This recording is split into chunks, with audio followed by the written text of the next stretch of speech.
Good morning, good afternoon, or good evening, and welcome to another edition of Father Tim Talks. Today, what I'd like to do is present a little bit, picking up from some of the historical sketch that I had before. Today, we want to look at what happened after Trent to Vatican II as we move from the reforms, the Counter-Reformation, into more modern times of Vatican II.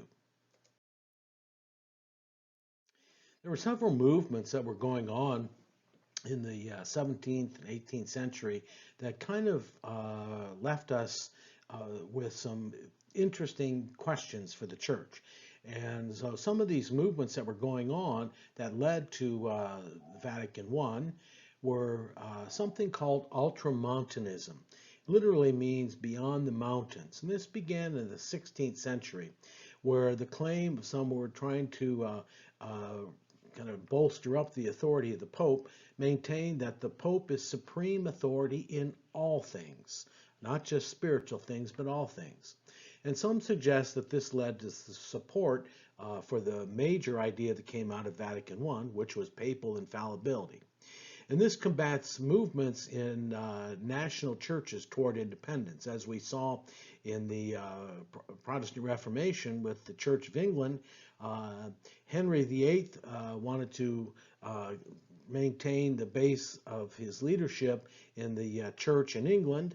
And also we find this happening in France in a movement called Gallicanism, which was those who wanted to restrain the Pope's power in favor of local bishops, wanted to have this on more of a local setting. And this begins in the 17th century with a document that was called the Declaration of Clergy. In the Declaration of Clergy, which was published in 1682, it maintained that the popes only had spiritual power, not temporal power. The exercise of the Pope's power were subject to the Holy Spirit. The Holy Spirit is the one who ultimately maintains the rule of the church. And so that was an appeal to something beyond the Pope's power that the Pope was subject to. And finally, they said, yeah, the Pope has a chief part in the questions of faith, yet his judgment is not irreformable. So you can see that this will then lead up to some of the issues that were taken up at Vatican I regarding the Pope and his power. Also, another major movement that was going on at this time was what we call the Enlightenment. It was approximately the 17th to the 19th centuries. And this movement, there was just like an explosion of knowledge, and there was more of a concentration on the power of the human mind and reason. For example, Charles Darwin, with his theory of evolution, and the explosion of knowledge in so many different areas.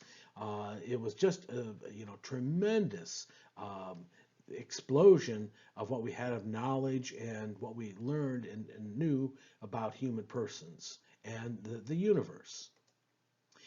There were also new political philosophies that were being developed this time.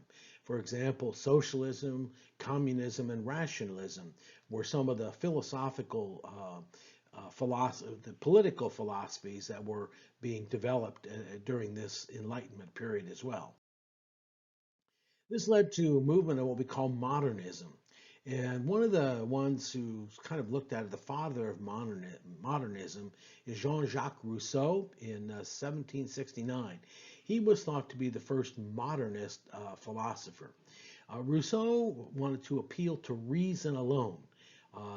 Again, looking at the power of the human intellect and reason, which should develop and appeal to reason alone. He maintained that all religions were the same, and so we could see that this would be not taken too well by the Catholic clergy. Secondly, it was a spirit of the movement and a change with an inclination to sweeping forms of evolution, and as such abhors anything that's fixed or stationary.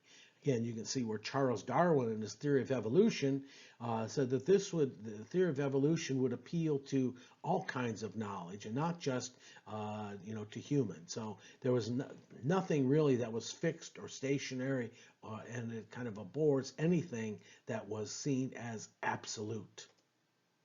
And secondly, in terms of political things, it was looking at trying to free the state, which should never be hampered by any religious authority. So again, you could see how this would be perceived as a threat to the church. To combat this, Pope Pius IX published what he called the Syllabus of Errors. These were the errors of what were found in rationalism.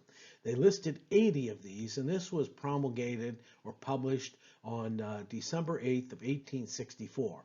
And here's just a few of the errors that were perceived in this modernist philosophy and what was going on throughout other areas of knowledge. Number 4, it said all truths of religion proceed from the innate strength of religious reason, of human reason.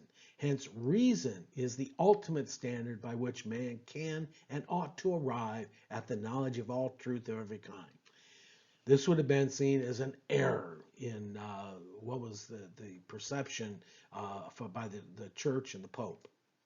Number 15 said every man is free to embrace and profess that religion which, guided by the light of reason, he shall consider true. Again, this was an error, and you can see how reason kind of triumphs or trumps everything else. So this was not the case. Now, number 26, it said the church has no innate or legitimate right of acquiring or possessing property. Again, an error that was perceived in this modernist philosophy. And the Roman pontiff can and ought to reconcile himself and come to terms with progress, liberalism, and modern civilization. Again, an error that Pius saw in this modernist philosophy. Again, there were 80 of these, just picked out a couple that kind of show where the church saw was errors in some of the developments in knowledge and political philosophy and the rule. It's just an artist's conception of Vatican I, which began on December 8th, 1869, and then adjourned on October 20th of 1870. Again, again, another artist's conception of what things might have looked like at Vatican I.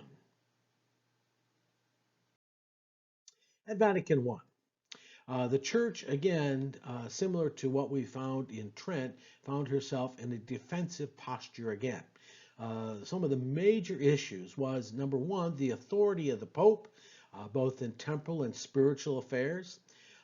Secondly, the idea of absolute truth. The church maintained that, yes, there is an absolute truth, and the church is the guardian of that. And thirdly, there was a lot of political unrest in much of Europe, which was again brought on by some of the modernist philosophy and the political philosophies of communism and modernism, as well as communism. So the first session of Vatican I was held in St. Peter's Basilica on December 8th, 1869, in the presence of and under the presidency of the Pope. The Pope is the one who called this and presided over all sessions of the First Vatican Council. Vatican Council I had three different sessions.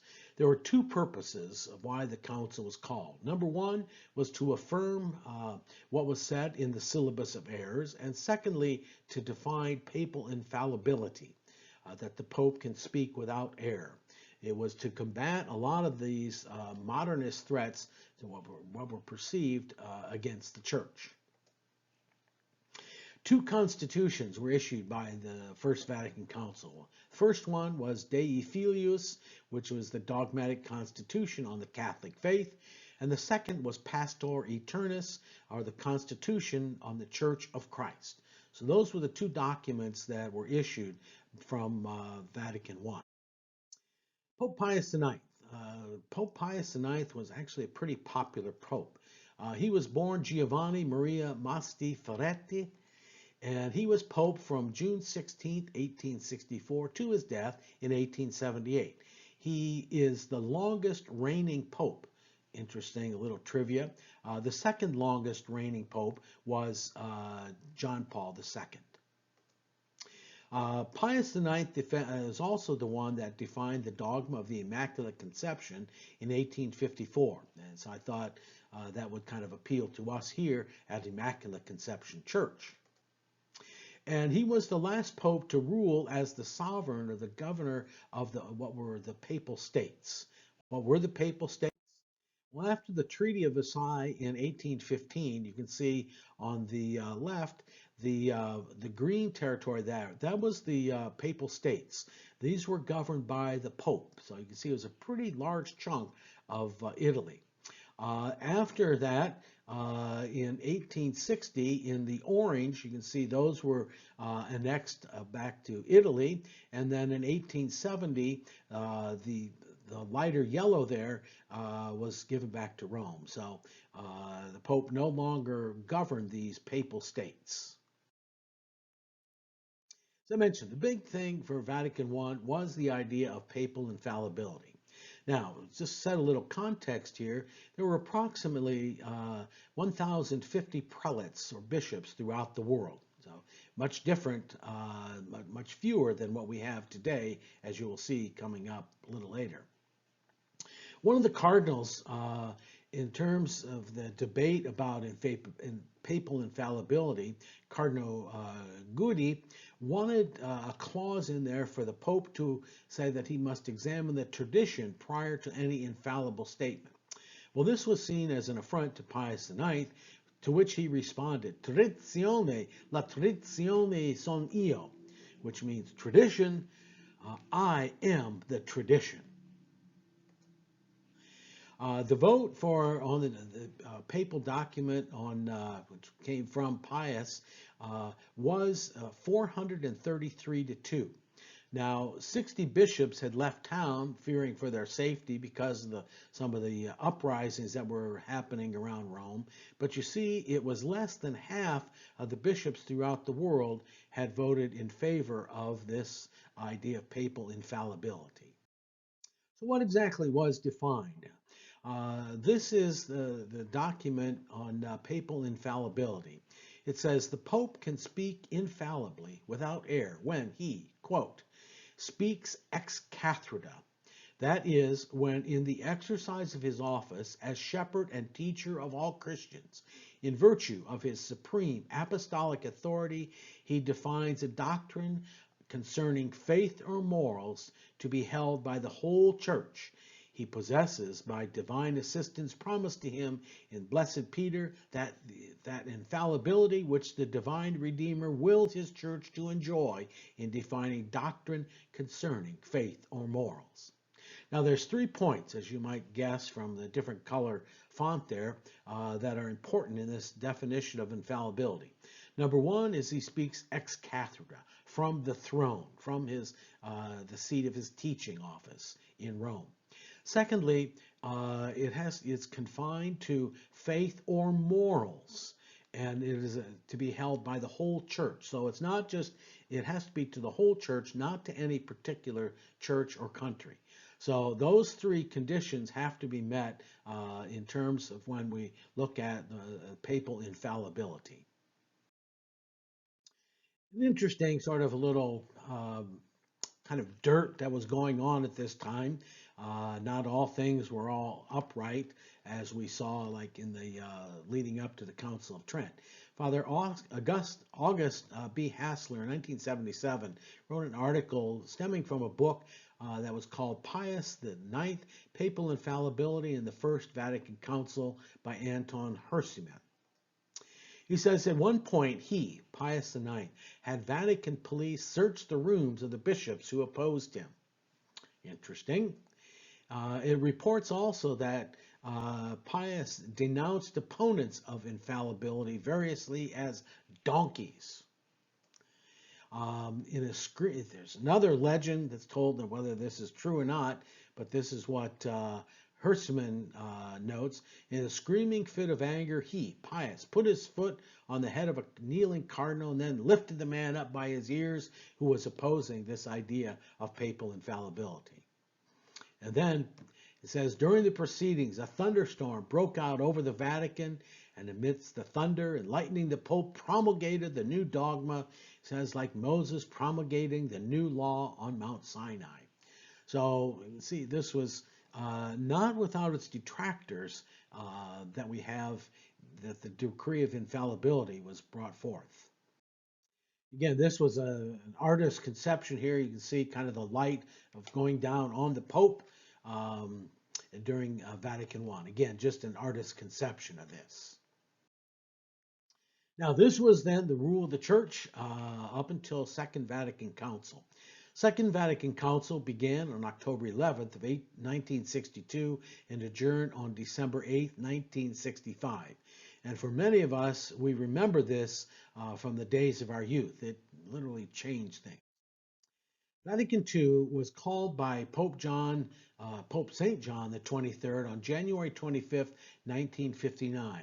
He wanted to call a council because he wanted to declare an aggiornamento in Italian, which literally means opening up the windows and letting fresh air into the church. Basically, what the church, a lot of the doctrines of the church, except for the infallibility in the syllabus of errors, was basically the same as it was at the close of the Council of Trent in the 1500s. First session opened on October 11th, 1962, and the attendance was about 21 to 2,300 at various times. These would have been the bishops throughout the world. You can see the number of bishops had expanded over the world since the time of Vatican II. Also, interestingly enough, there were invited, in Italian, periti, or theological experts that were present and a part of the council. Also, there were 16 Protestant and Orthodox observers present at the opening council, and it grows to over 200. I'm sorry, this closed up my little window here, closed up that were present. So from 16 to about 200 at the fourth session. So it was a broad representation of not only of the Catholic bishops throughout the world, which had expanded, and also theological experts, as well as Protestant and Orthodox observers, which would have been unheard of at Vatican I. This is just a photo of Pope John the 23rd opening the Second Vatican Council. An interesting little trivia for those of you that are here at the parishes staffed by the missionaries of the Precious Blood.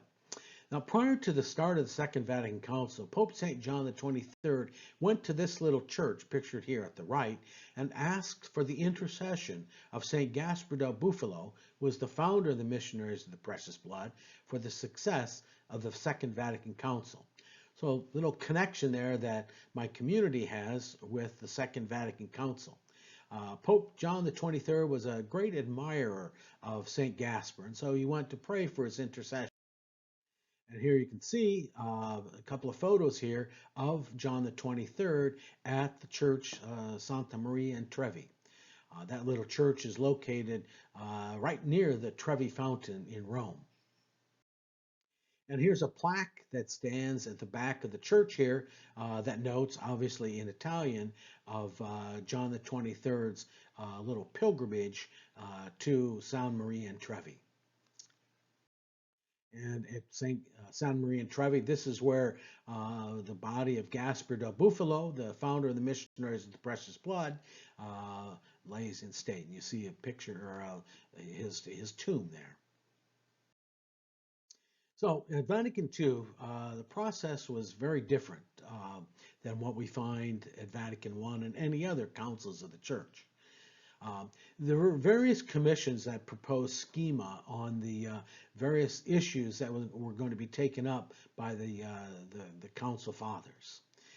It was discussed by all those present. There would have been the observers as well as the periti. They were offering, their input into these. Then they would go back to the commissions that were established, they made up of the bishops, and then the voting would take place by the bishops present. They voted placet, which means to accept, or non-placet, which means to reject. This is a kind of a chart here of the votes on the Vatican II documents. You can see the placet, they're accepting it, or non-placet.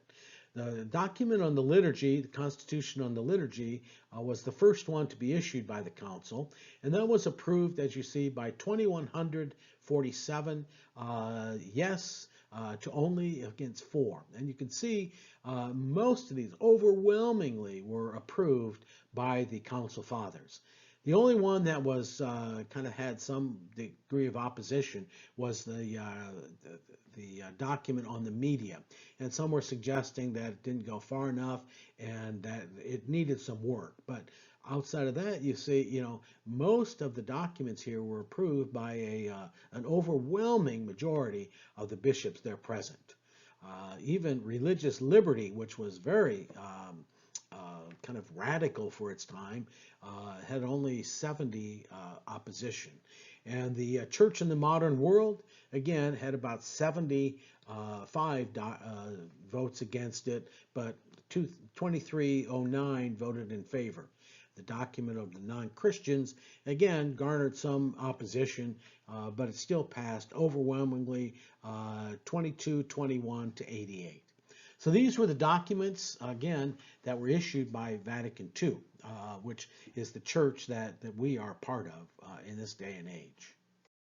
And to conclude, just a little shot here of just the numbers of the bishops here that were gathered in St. Peter's for the Second Vatican Council. You can see all of them there.